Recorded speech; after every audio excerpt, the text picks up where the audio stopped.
నేను నా ప్రభువుని గురించి నమ్మేది ఏంటంటే నా పాపముల నుండి విమోచించేవాడు, నా శాపమును పాపమును మోసి విడుదల చేసేవాడు, నా రోగములన్నిటినీ భరించి స్వస్థపరిచేవాడు. ఎంతమంది నమ్ముతున్నారు? దేవునికి స్తోత్రం. హల్లెలూయా, హల్లెలూయా. మన కొంతమంది ఉన్నారు,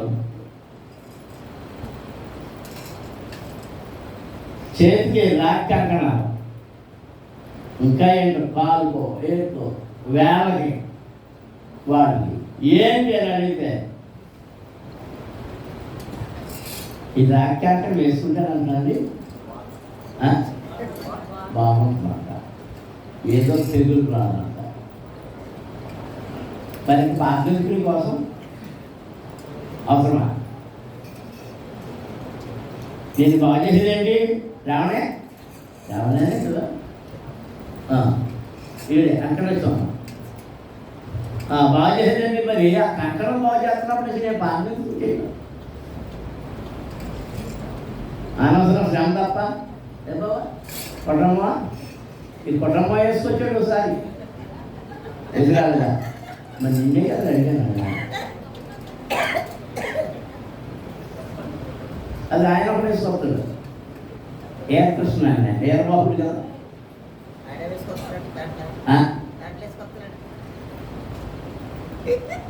జాగ్రత్త. వాక్య విరుద్ధమైనది ఏమి చేసినా మనము ఎవరికి విరోధమో తెలుసా? దేవునికి విరోధం. దేవునికి విరోధం అయిన తర్వాత నువ్వేం చేయగలవు? ఎవరు ప్రార్థన చేసినా, ఎవరు ఎందుకున్నా, ఎవరు ఎగిరినా, ఎగురు బాధలు కొట్టినా, ఏం చేసినా ప్రయోజనం లేదు.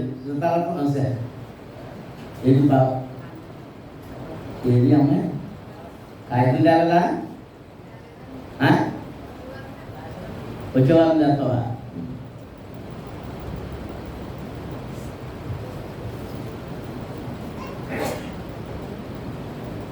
దేవునికి వ్యతిరేకంగా చేసింది ఏదైనా దేవునికి విరోధమైంది. దేవుని వాక్యంలోనికి వెళదాం. న్యాయాధిపతుల గ్రంథం 5వ అధ్యాయము 8వ వచనాన్ని చదువుతాం. ఇశ్రాయేలీయులు క్రొత్త దేవతలను కోరుకొనగా యుద్ధము ద్వారముల యొద్దకు వచ్చాను. ఇశ్రాయేలీయులలో 40,000 మందికి ఒక కేడమే గాని ఏ చెయ్య గాని కనబడలేదు. దేవునికి స్తోత్రం. హల్లెలూయా. అందరూ స్తోత్రం చేయండి. హల్లెలూయా, హల్లెలూయా, హల్లెలూయా. ఇది దెబోరా పాడుతున్నటువంటి పాట. 5వ అధ్యాయం ప్రారంభంలో ఈ మాట చెప్పబడింది చూడండి. ఆ దినమున దెబోరాయు అబీనోయము కుమారుడైన బారాకును ఈ కీర్తన పాడిరి. దేవునికి స్తోత్రం. హల్లెలూయా. ఏ దినమున అంటే ఇశ్రాయేలు మీదకి శ్రమ, యుద్ధం వచ్చింది. వారందరూ మారు మనసుతో దేవుని సన్నిధిలో ప్రార్థించినప్పుడు దేవుడు వారికి విడుదల కలగజేశాడు. వారి మీదకి వచ్చినటువంటి శ్రమను ఆయన విడుదల చేసినట్లు మనం చూస్తూ ఉన్నాం. అదంతా ఇప్పుడు నేను వివరించడం లేదు, కానీ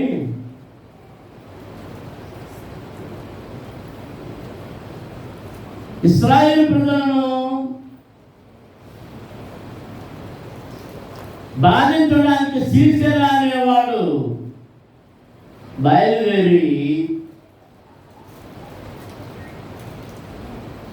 వారిని చేస్తూ ఉన్నప్పుడు ఒక స్త్రీ ద్వారా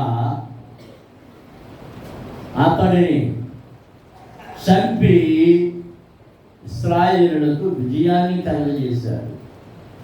దేవునికి స్తోత్రం.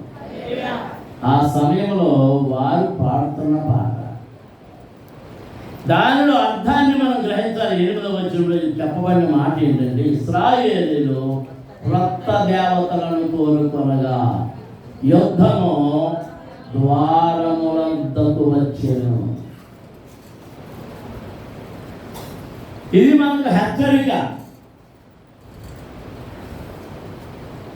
మనము గాలి దేవుని విడిచిపెట్టి 16వ కీర్తనలో రాయబడింది, చెప్పబడింది. కీర్తనకారులు చెప్తున్నారు, యెహోవాను విడిచి వేరొకరిని అనుసరించు వానికి శ్రమలు విస్తరించును. దేవునికి స్తోత్రం. హల్లెలూయా, హల్లెలూయా, హల్లెలూయా, హల్లెలూయా.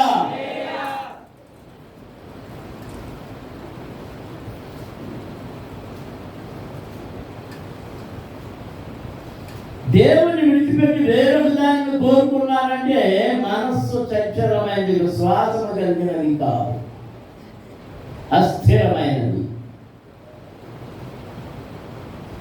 దేవుని మీద నమ్మకం లేదు. ఆ అస్థిరుడైన ప్రజలను దేవుడు విడిపిస్తారని ఐగుప్తు నుండి తీసుకుని వచ్చాడు కనుక వాళ్ళు ఎంత విసిగించినా ఆయన వాగ్దాన దేశానికి నడిపిస్తారని మాట ఇచ్చాడు కనుక వారు ఎన్నిసార్లు విసిగించినా కానీ వారిని క్షమించి వారిని నడిపిస్తూనే ఉన్నారు. నీవు కానీ క్రొత్తదాన్ని, నేను కానీ నువ్వు కానీ క్రొత్త వాటిని కోరుకొని దేవుడిని విడిచిపెట్టి వేరే దేవతలను కోరుకుంటే మన ఇంటి ముందు ఏముంటుందట చెప్పండి. మా చదవలేదా? చదవడం గట్టిగా వచ్చిన సరిగ్గా అందరూ గట్టిగా చదవండి.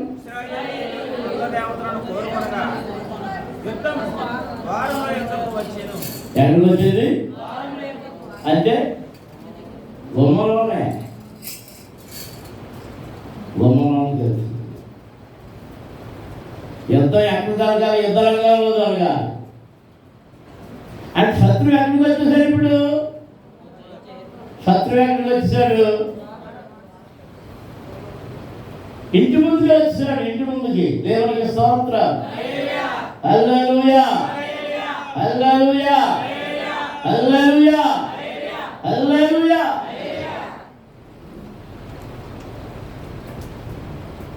దావీదు ఏమన్నాడు? ఇందాక చెప్పాను కదా, దావీదు ఏమన్నాడు? యుద్ధం యెహోవాది.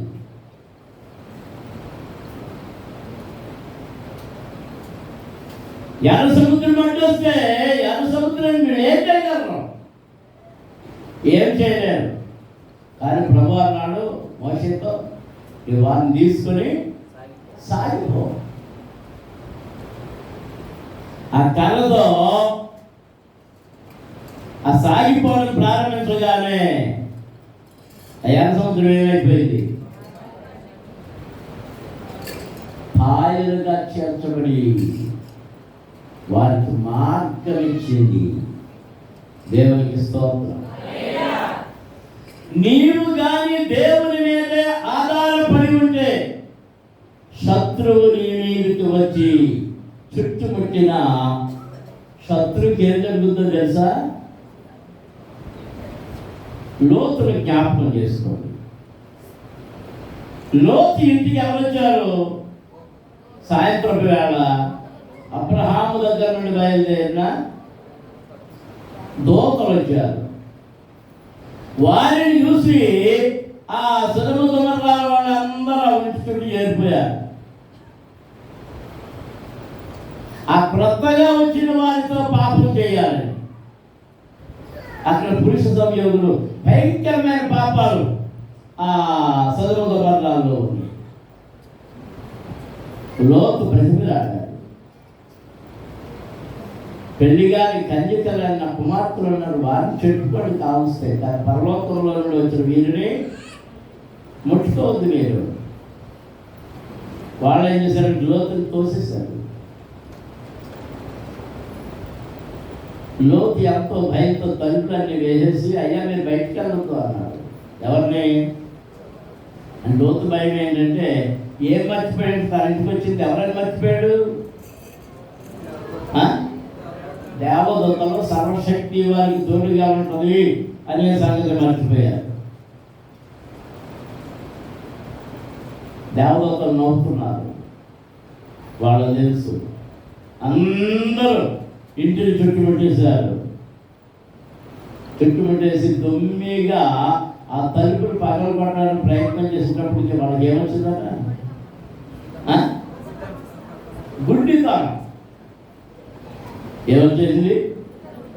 గుడ్డితనం వచ్చేసి ఒకరినొకరు తడుపుకుంటూ తలుపులు పగలు కొడదామని పక్కడు తల పగలు కొడేశారు.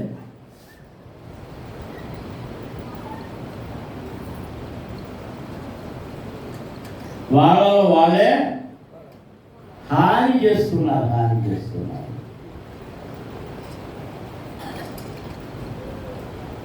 దేవుని నమ్మిన వారికి ఏ కీడు కలగకుండా తన రెక్కల చాటును దాచి ఉంచేవాడు ఆయనే. దేవుని కంటే వేరే దానిని కానీ నీవు కోరుకుంటే యుద్ధము నీ గుమ్మంలోనికి వస్తుంది, శ్రమ నీ గుమ్మంలోనికి వస్తుంది, కష్టం నీ గుమ్మంలోనికి వస్తుంది, అనారోగ్యం బలహీనతలు నీ గుమ్మంలోనికి వస్తాయి.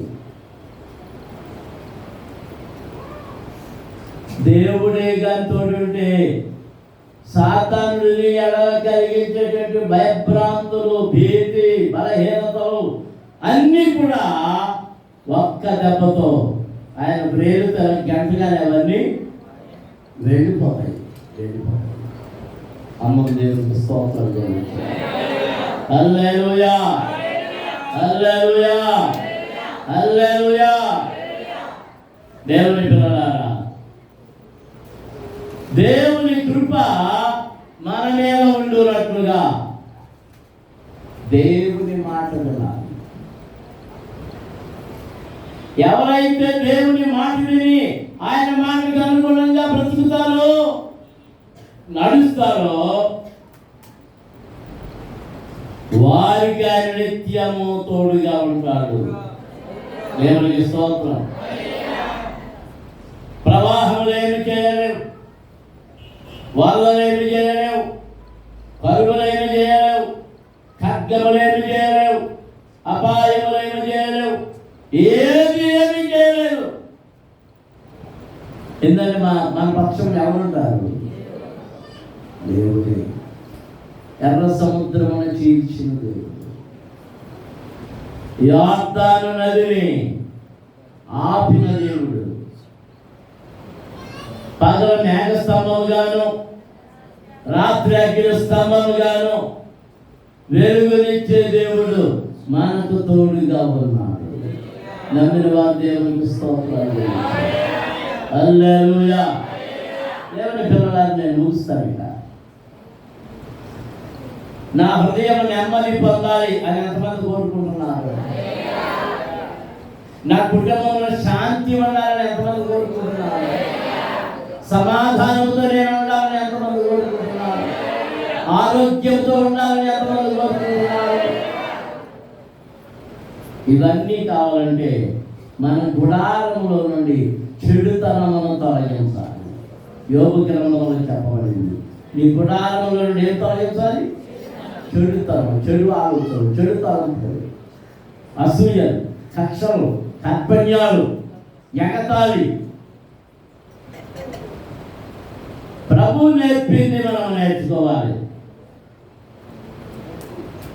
ఆయన నేర్పింది నిన్ను వలె నీ పొరుగు వారిని ప్రేమించు.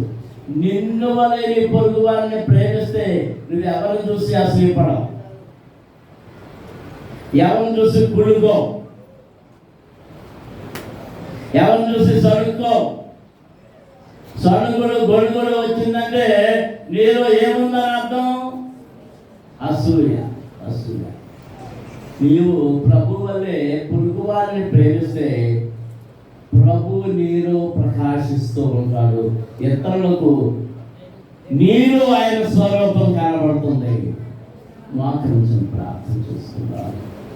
అందరూ మాట్లాడేటువంటి ప్రభువా నీ స్వరూపం నాకు ప్రభుని అడుగుదాం.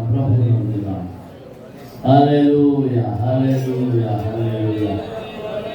నా గృహంలో నా సరిహద్దులో సమాధానం కలుగు, నా ఇంటిలో శాంతి అనుగ్రహించు, నా దేహంలో సమాధానం కలిగజేయి.